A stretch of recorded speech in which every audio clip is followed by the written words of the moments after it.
आज हम मोहम्मद गोरी के बारे में पढ़ेंगे। गोरी के आक्रमण के समय भारत की तत्कालीन अवस्था।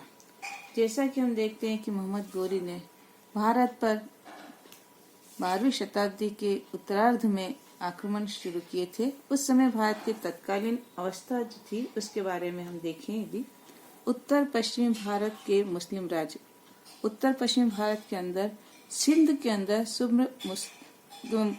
सुम्र का मुसलमानों का शासन था, मुल्तान के अंदर करामाथियों का और पंजाब के अंदर गजनवी वंश का शासन था।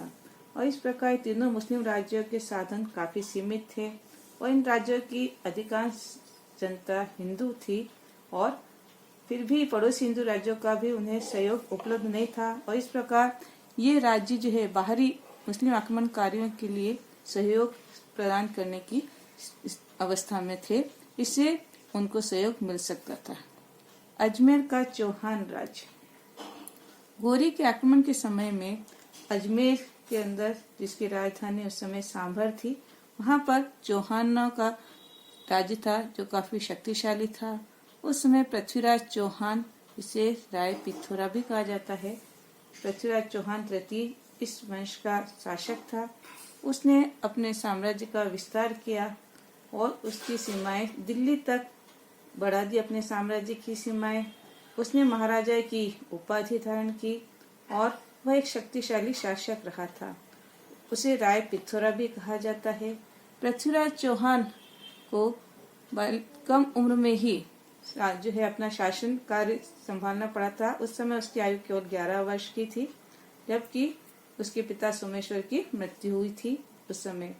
और उसने अपने राज्य के आंतरिक जो विद्रोह थे उनको समाप्त किया और उसने अपनी शक्ति का विस्तार किया।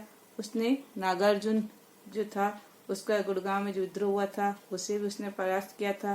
भंडारकों के विद्रोह को भी, विद्रोही जो प्रवृत्ति के थे, जो मथुरा में के आसपास जो है अलवर, मथुरा, भरतपुर के आसपास ये जो जाति थी जो विद्रोही प्रवृत्ति की थी, उसने भी पृथ्वीराज चौहान की अवस्था को कम जान करके उसने भी विद्रोह कर दिया था।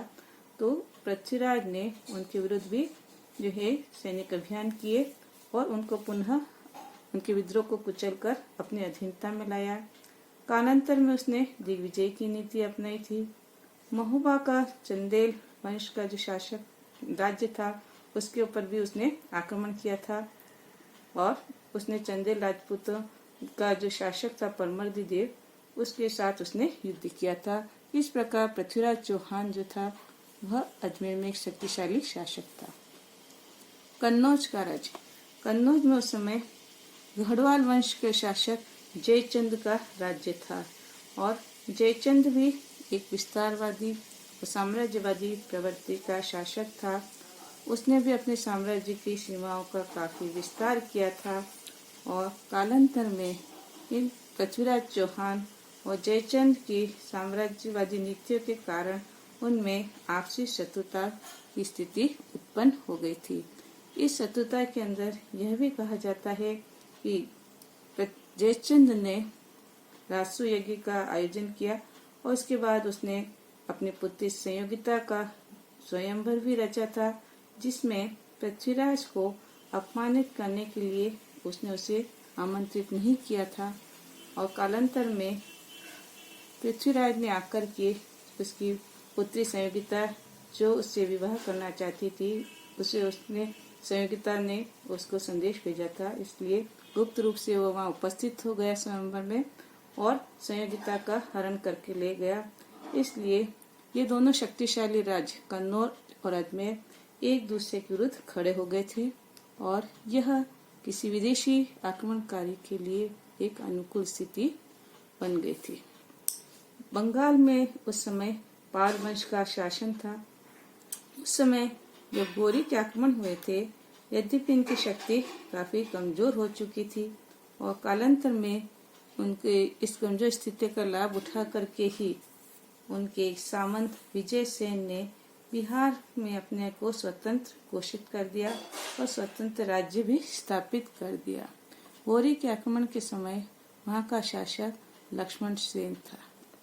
गुजरात के अंदर सोलंकी वंश का शासन था। यह भी एक विस्तारवादी और शक्तिशाली राज्य था और उस समय यहाँ का शासक मूलराज द्वितीय था, जो एक शक्तिशाली शासक था। इस प्रकार गौरी के आक्रमण के समय में उत्तरी भारत में छोटे छोटे स्वतंत्र राज्य थे। बुंदेलखंड के अंदर चंदेल वंश का शासन था, जिसकी राजधानी महोबा थी। यहाँ का शासक परमदि देव था। कालांतर में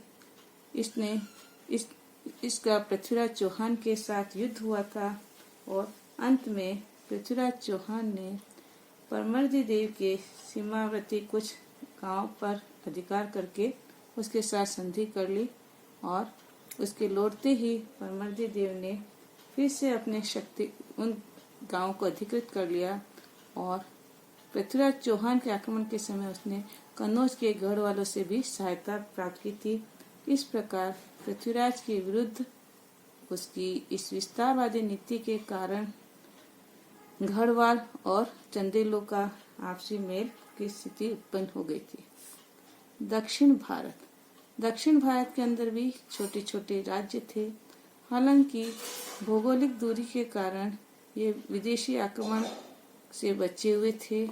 उस समय दक्षिण भारत के जो प्रमुख राज्य थे उनमें देवगिरी के अंदर यादव वंश का शासन था, वारंगल में काकताई वंश का शासन था, दक्षिण भारत के अंदर ही होयसोल वंश का राज्य था और मथुरा के अंदर पांड्य वंश का शासन था।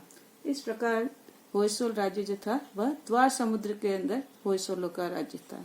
तो इस प्रकार दक्षिण भारत के अंदर ये छोटे छोटे राज्य थे जो अब हिंदू राज्य थे और यहाँ हिंदू धर्म का प्रभाव था और इनमें भी आपस के अंदर सीमा विस्तार के कारण युद्ध की स्थिति भी बनती जा रही थी। इस प्रकार हम देखते हैं कि भारत के अंदर किसी एक शक्तिशाली केंद्रीय शक्ति का अभाव था और जो राज्य थे वे सारे विस्तारवादी नीति के थे।